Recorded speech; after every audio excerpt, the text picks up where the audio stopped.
എന്ന് പറയുന്നത്. സോ തെറാപ്യൂട്ടിക്കലി ആണെങ്കിൽ നമുക്ക് തെർമൽ പ്രോബ്സ് വെച്ചിട്ട് അല്ലെങ്കിൽ എൻഡോസ്കോപ്പിക് ക്ലിപ്സ് വെച്ചിട്ട് ആ ട്രീറ്റ്മെന്റ് ടൈമിൽ തന്നെ ബ്ലീഡിംഗ് പോയിന്റ് ഐഡന്റിഫൈ ചെയ്ത് അത് ആക്റ്റീവ് ചെയ്യാൻ സ്റ്റോപ്പ് ചെയ്യാൻ പറ്റും.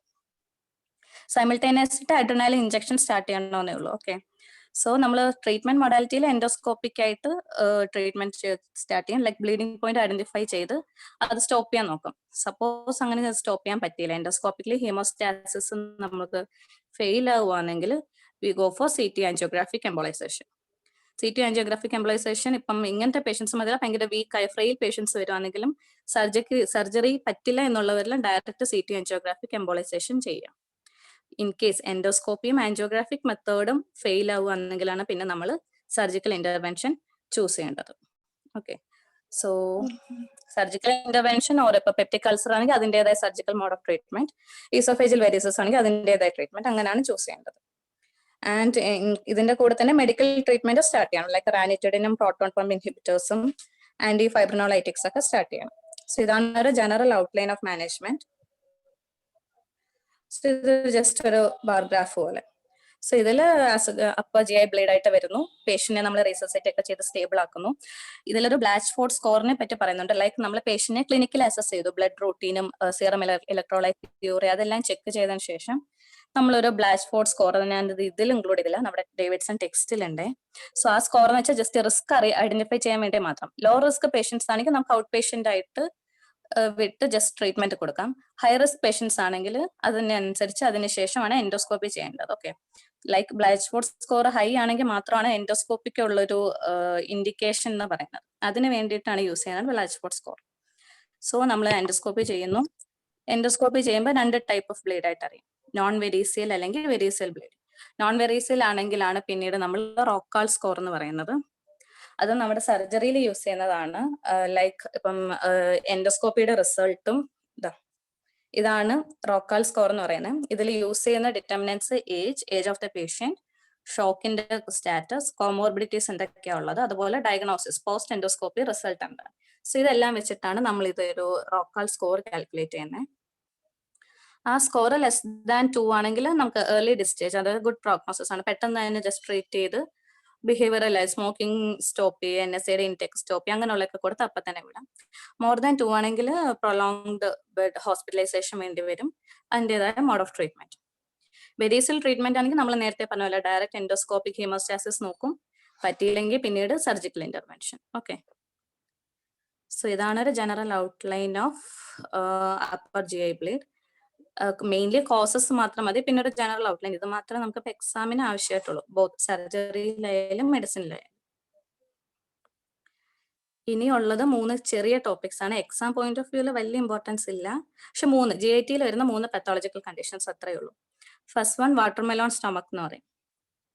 ഈ ഫിഗറിൽ കാണുന്നതിൻ്റെ കൂട്ട് അതിൻ്റെ ഒരു വാട്ടർമെലോൺ അപ്പിയറൻസ്. ഇതിന്റെ മറ്റൊരു പേരാണ് ഗ്യാസ്ട്രിക് ഏൻട്രൽ വാസ്കുലർ എക്ടേഷ്യ. ഇതൊരു റെയർ കണ്ടീഷൻ ആണ്. ഒന്നുമില്ല, നമ്മുടെ ഏൻട്രൽ മ്യൂക്കോസയിൽ സെഗ്മെന്റ് ഡയലേറ്റഡ് വെസൽസ് ഇങ്ങനെ കാണാൻ പറ്റും. ഈ കണ്ടീഷനാണ് ഇത് വാട്ടർമെലോൺ സ്റ്റൊമക് എന്ന് പറയാം. ഇതിന്റെ മെയിൻ കോസ് എന്ന് പറയുന്നത് മ്യൂക്കോസയിലുള്ള ഫൈബ്രോമസ്കുലർ ഹൈപ്പർപ്ലേസിയ മൂലം വരുന്നതാണ്. മാനേജ്മെന്റ് കോമൺ, എൻഡോസ്കോപ്പി ചെയ്യുക, എൻഡോസ്കോപ്പിക്കലി ട്രീറ്റ് ചെയ്യാൻ പറ്റുമെങ്കിൽ അങ്ങനെ ചെയ്യുക, അല്ലെങ്കിൽ ആൻഡ്രക്ടമി, സിവിയർ കേസസിലാണെങ്കിൽ ആൻഡ്രക്ടമി ചെയ്യുക. ഓക്കെ, ജസ്റ്റ് എന്താ കണ്ടീഷൻ എന്ന് അറിഞ്ഞു വെച്ചാൽ മോഡ് ഓഫ് ട്രീറ്റ്മെന്റ് GITയിൽ മിക്കത് എൻഡോസ്കോപ്പിക്കലി കഴിഞ്ഞിട്ടുള്ള സർജിക്കൽ ഇന്റർവെൻഷൻ തന്നെയായിരിക്കും. സോ ഇതാണ് വാട്ടർമെലൺ സ്റ്റൊമക്. അടുത്തൊരു കണ്ടീഷനാണ് ഡ്യൂലോഫോയിൽ ലീഷൻ എന്ന് പറയുന്നത്. ക്ലാരിറ്റി കുറവാണ്. ഓക്കെ, കേൾക്കുന്നുണ്ടോ? ഹലോ, കേൾക്കുന്നുണ്ട്. അതെ, അടുത്ത ഡ്യൂലോഫോയിൽ ലീഷൻ എന്ന് പറയും. ഇന്ന് പറയുന്ന നമ്മുടെ GITയുടെ ലൈനിങ്ങിൽ ഒരു ബ്ലഡ് വെസൽ ഉണ്ട്, അതായത് മ്യൂക്കോസയുടെ അടിയിലായിട്ട് ഒരു ബ്ലഡ് വെസൽ പ്രസൻസ് ഉണ്ട്. അതന്നെയാണ് ഈ ഡ്യൂലോഫോയിൽ ലീഷൻ. യൂഷ്വലി നമ്മുടെ സ്റ്റൊമക്കിലാണ് കാണുന്ന ഡ്യൂലോഫോയിസ് ഡിസീസ്. ഇവിടെ എന്ന് വെച്ച് കഴിഞ്ഞാൽ ഗ്യാസ്ട്രിക് ആയിട്ടുള്ള ആർട്ടീരിയോവീനസ് മാൽഫോർമേഷൻ ആണ് ഇവിടെ ഉണ്ടാകുന്നത്. സോ ഇത് മെയിൻലി കാണുന്ന നമ്മുടെ ഈസോഫേജിയൽ ജംഗ്ഷന് ഒരു 6 സെന്റിമീറ്റർ ഏരിയയിൽ അകത്തായിട്ടായിരിക്കും, പ്രോക്സിമൽ സ്റ്റൊമക് ഏരിയയിൽ, mainly fundus and lesser curve ഏരിയയിലായിരിക്കും. സോ ഇതിന്റെ കോസസ് എന്ന് പറയുന്ന സ്റ്റൊമക്കില് അബ്നോർമൽ ആയിട്ട് സബ് മ്യൂക്കോസ് ആർട്ടറി ടോർച്ചേഴ്സ് ആയിട്ട് കാണപ്പെടുന്ന കണ്ടീഷൻ ആണ്. സോ ഈ ഒരു ബ്ലഡ് വെസൽ മ്യൂക്കോസയുടെ ജസ്റ്റ് സബ് മ്യൂക്കോസ് ഏരിയയിൽ വരുമ്പോൾ ഉള്ള കണ്ടീഷൻ ആ ബ്ലഡ് വെസലിന്റെ പൾസേഷൻ ഉണ്ടാവും. സോ ഈ പൾസേഷൻസ് ആ മ്യൂക്കോസ് അതിന് പുറത്തുള്ള മ്യൂക്കോസിനെ എറോഡ് ചെയ്യും.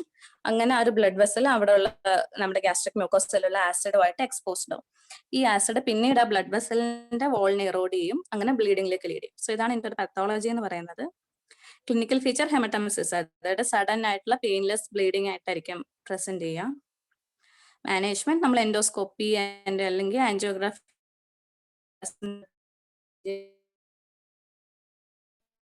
and the excision of the lesion, അതായത് സർജിക്കൽ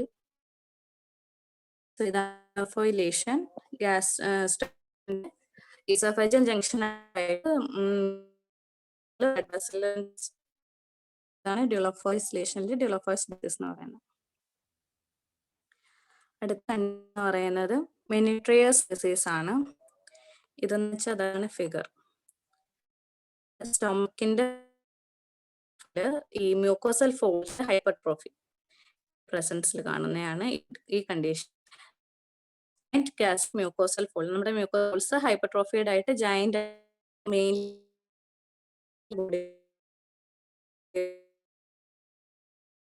സ്പെയർഡ് ആണ്, ബാക്കി ഫണ്ടസും ബോഡിയിലായിരിക്കും.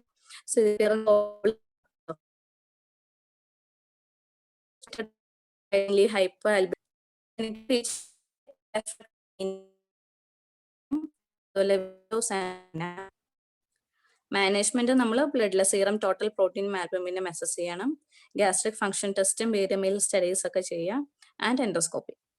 Treatment just start with H2 blockers and proton pump inhibitors, അതുപോലെ പ്രെഡ്നിസലോണും ആന്റിക്കോളിനർജിക്സ് ഒക്കെ സ്റ്റാർട്ട് ചെയ്യാം.